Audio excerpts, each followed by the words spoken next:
Es una práctica extendida en este país.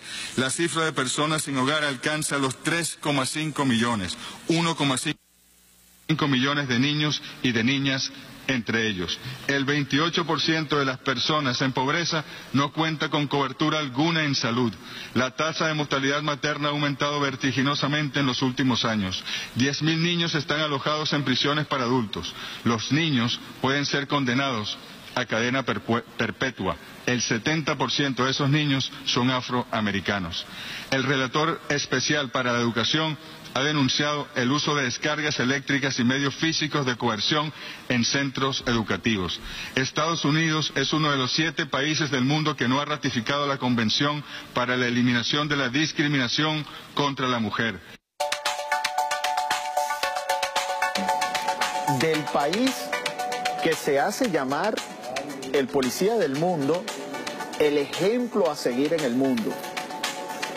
Un sistema que consume hombres y que los discrimina de manera abierta, sobre todo si no está óptimamente produciendo para el sistema capitalista.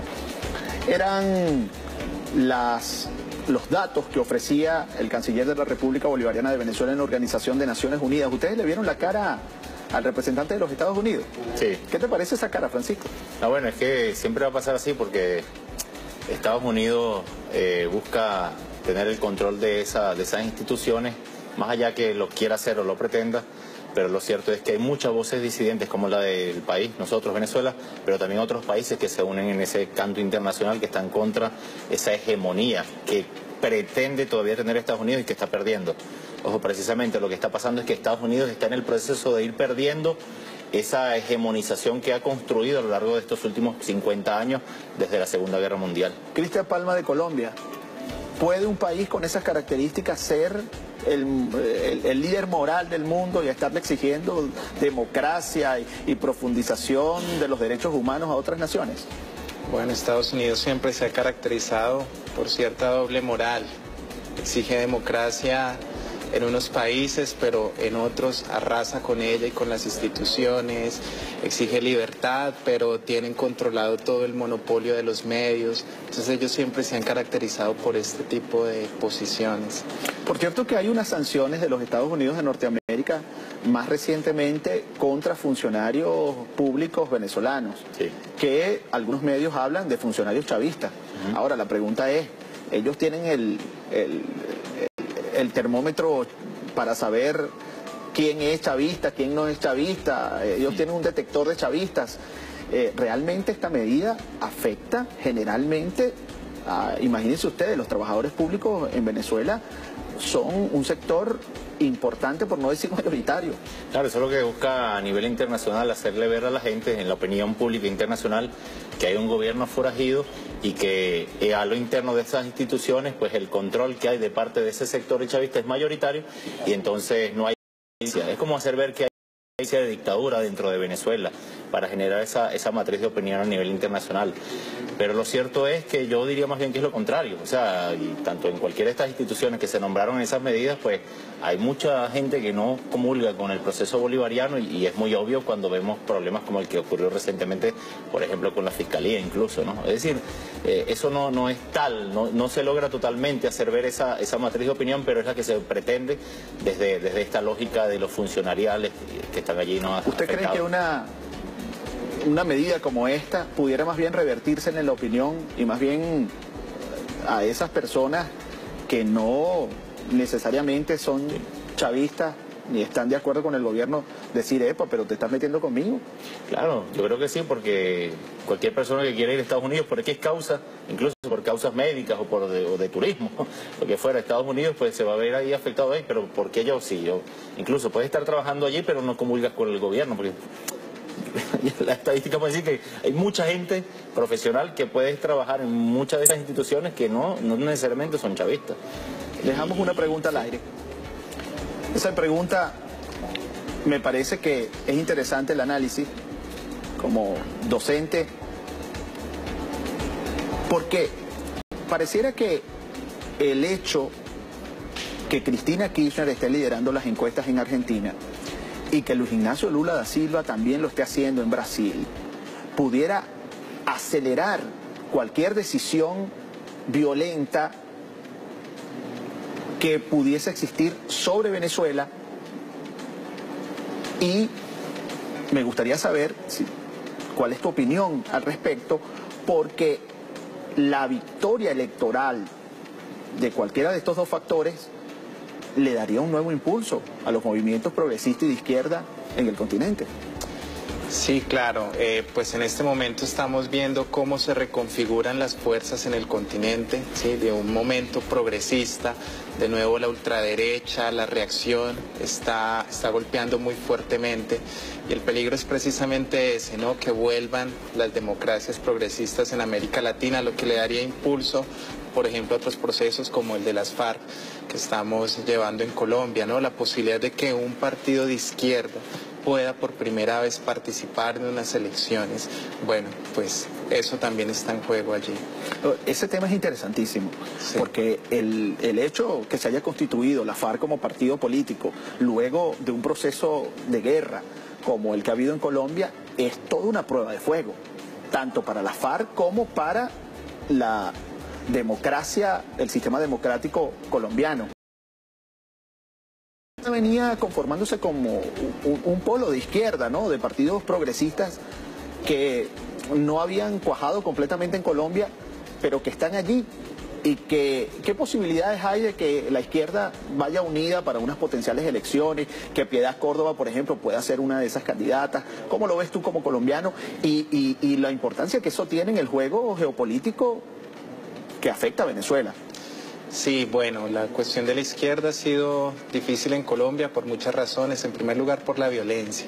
La violencia ha acabado con toda expresión de izquierda en Colombia. En segundo lugar, pues precisamente este clima hace que la izquierda le sea muy difícil ponerse de acuerdo en conformar un bloque para reaccionar contra el santismo y contra el uribismo, cosa que ellos sí hacen muy bien. Ni siquiera por la necesidad, porque están siendo amenazadas sus vidas, porque fíjate, hace pocos días conocimos también que un dirigente de la FARC muere en prisión.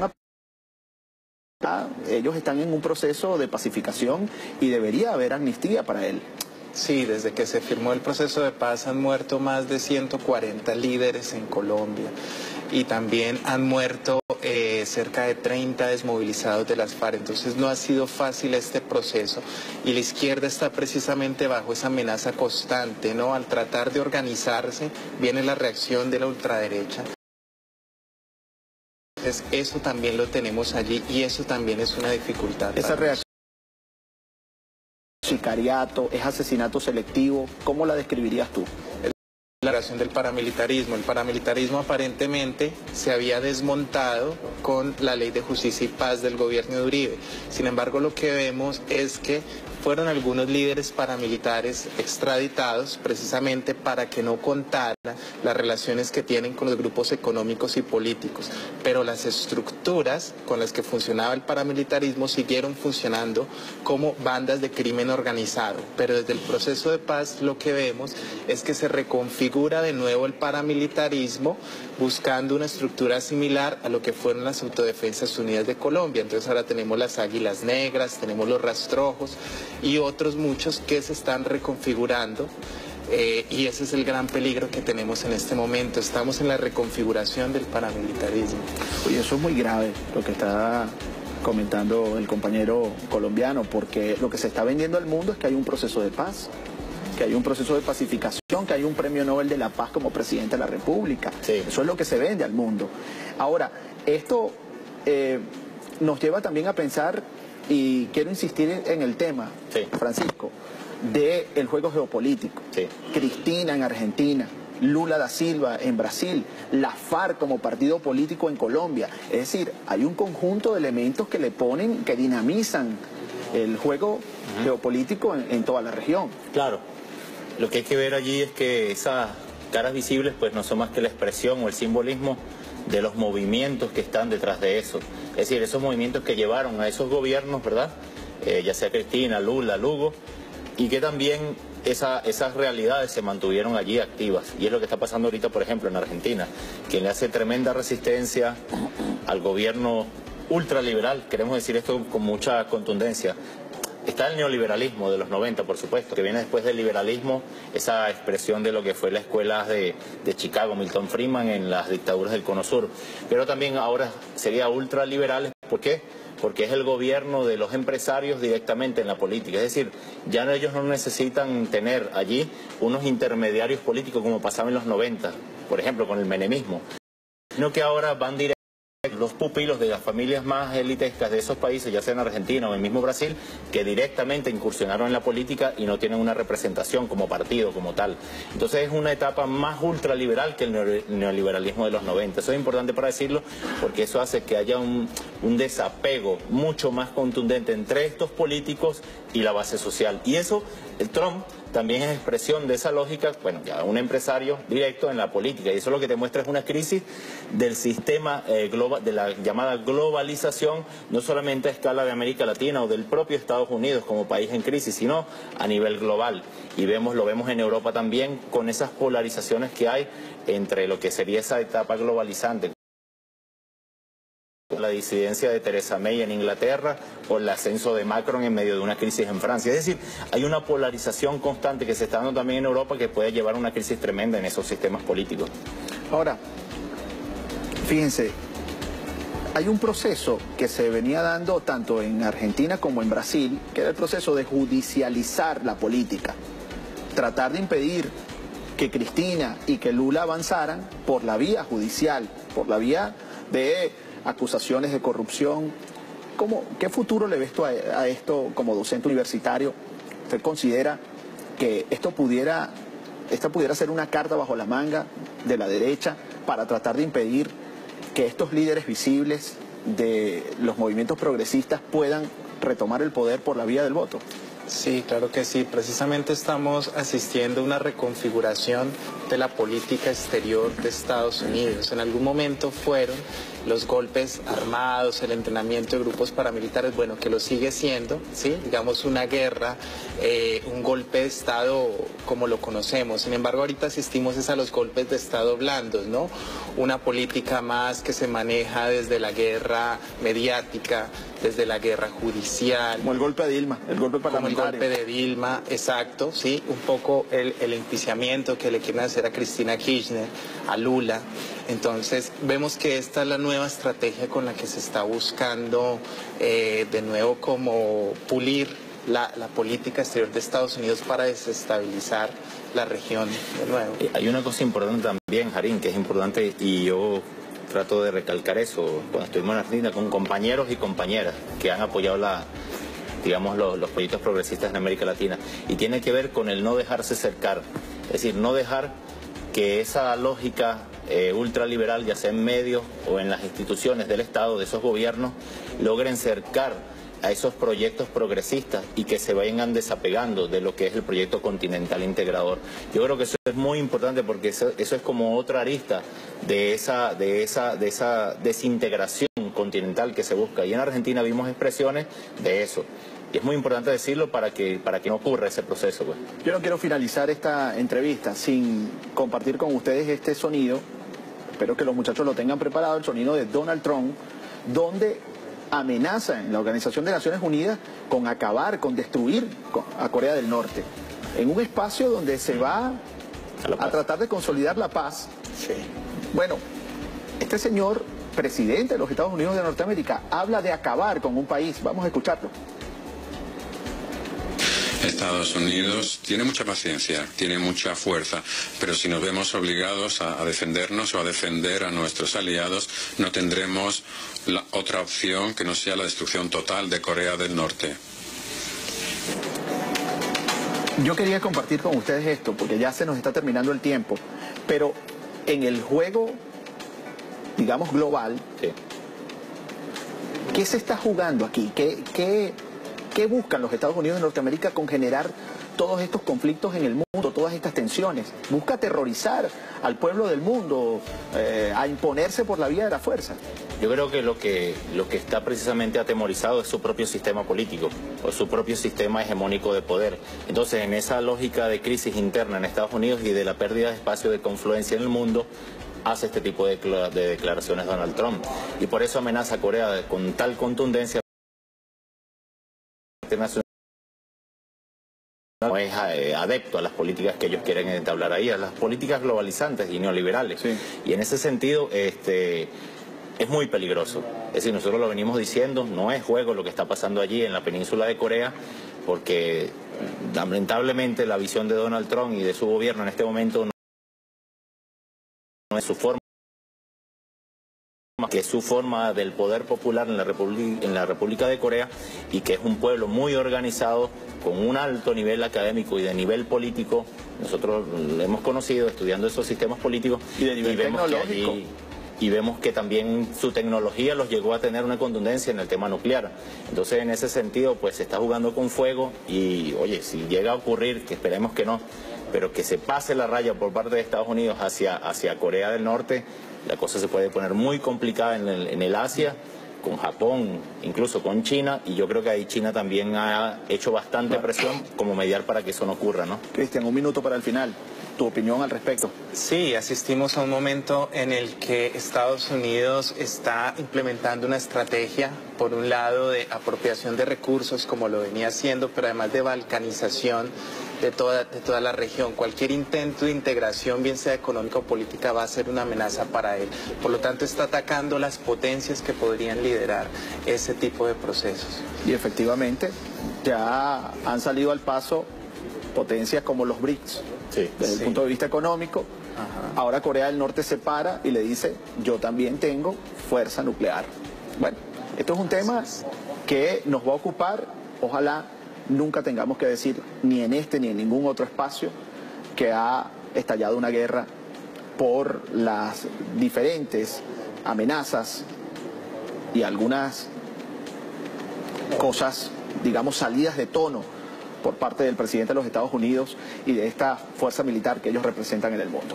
Bueno, nos despedimos como siempre, dándole las gracias a Francisco González, abogado internacionalista en sistemas de integración, y a Cristian Palma, quien es docente universitario del Pedagógico de Bogotá en Ciencias Sociales. Nosotros nos vamos como siempre recordándoles que caminamos encima de la reserva de petróleo más grande del mundo y de que cualquier cosa que suceda en nuestro país tiene que ver con eso. Y también con que somos el país de los libertadores de América, que hoy se ha puesto de pie y que sigue dando el ejemplo al mundo. Muchas gracias por acompañarnos. En la próxima oportunidad.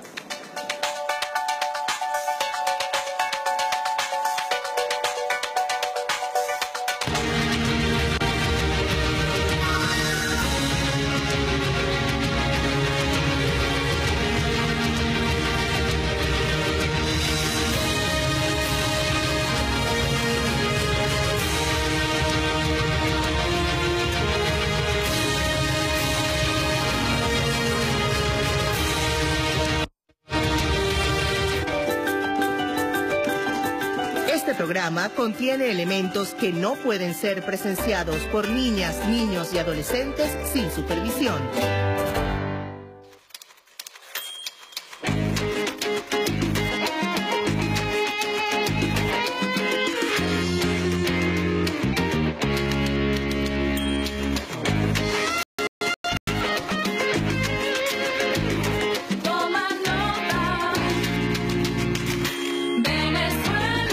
Ernesto Villegas.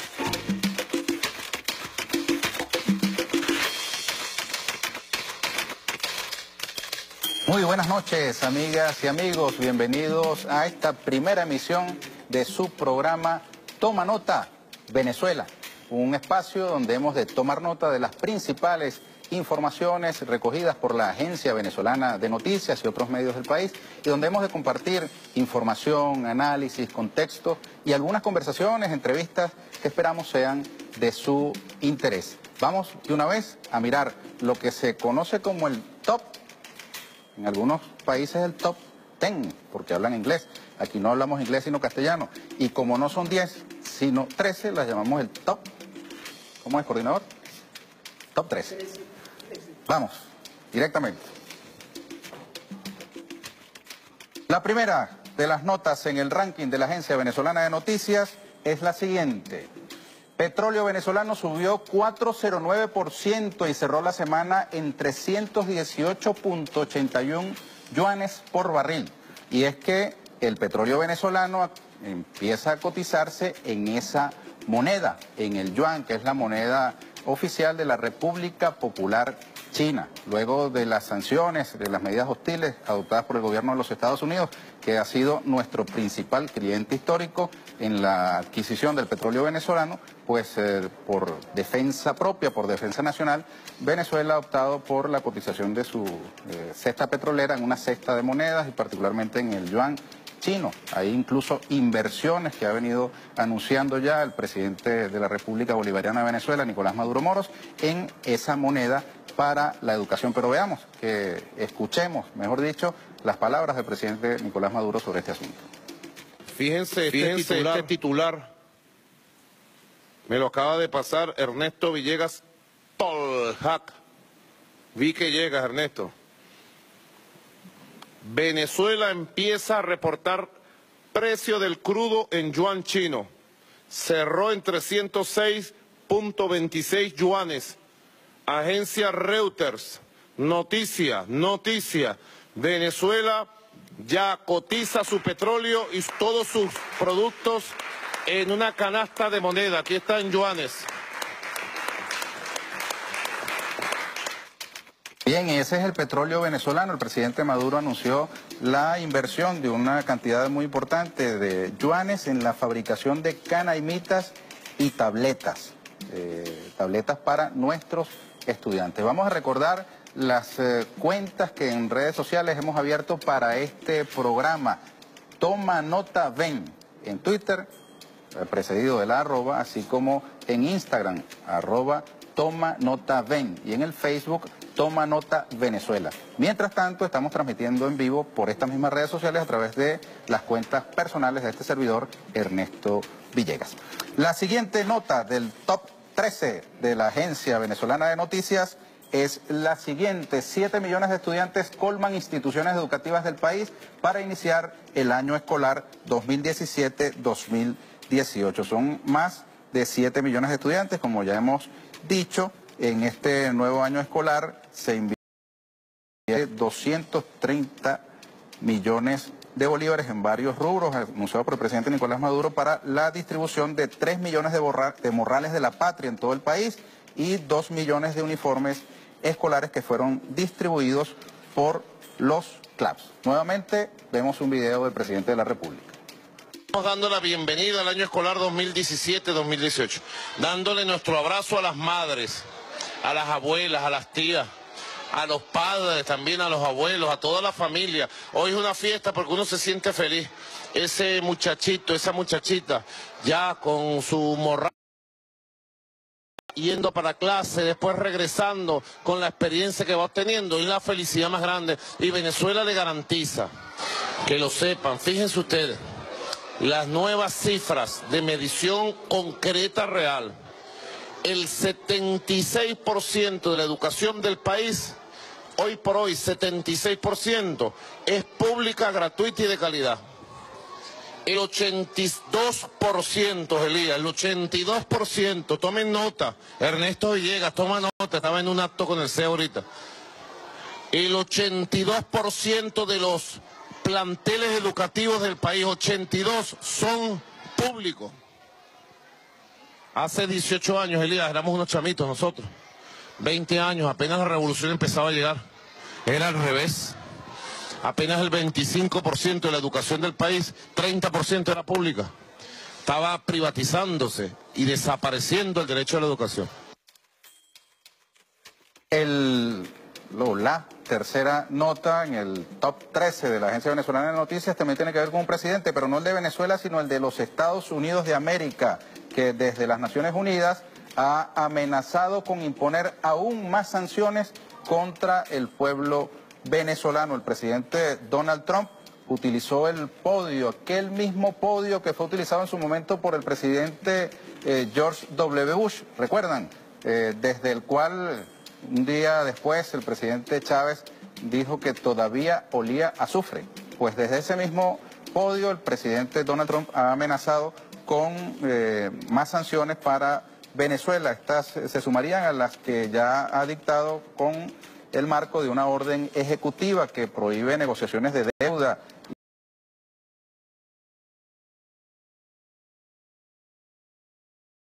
Unidos. Pero veamos parte de esa escena en que el presidente Trump se refiere a Venezuela. Los Estados Unidos han tomado medidas importantes para hacer que el régimen responda de sus actos y estamos dispuestos a tomar más medidas si el gobierno de Venezuela insiste en imponer un régimen autoritario sobre el pueblo venezolano. Bien, era el presidente de los Estados Unidos de América, Donald Trump, quien, como ustedes saben, ha abiertamente, explícitamente, también amenazado con la aplicación de una opción militar para intervenir en Venezuela. Tenemos la cuarta nota de la Agencia Venezolana de Noticias en su top 13. Tiene que ver con la reacción que Rusia, China y el movimiento de países no alineados, que agrupa a 120 naciones, han tenido frente a esta amenaza. Estos gigantes de la geopolítica mundial, Rusia, China y el movimiento no alineados, rechazaron las amenazas contra Venezuela en la Organización de Naciones Unidas allá en Nueva York. Al regreso de este pequeño corte tendremos acá con nosotros un personaje muy especial. Quiero pedirle al director que nos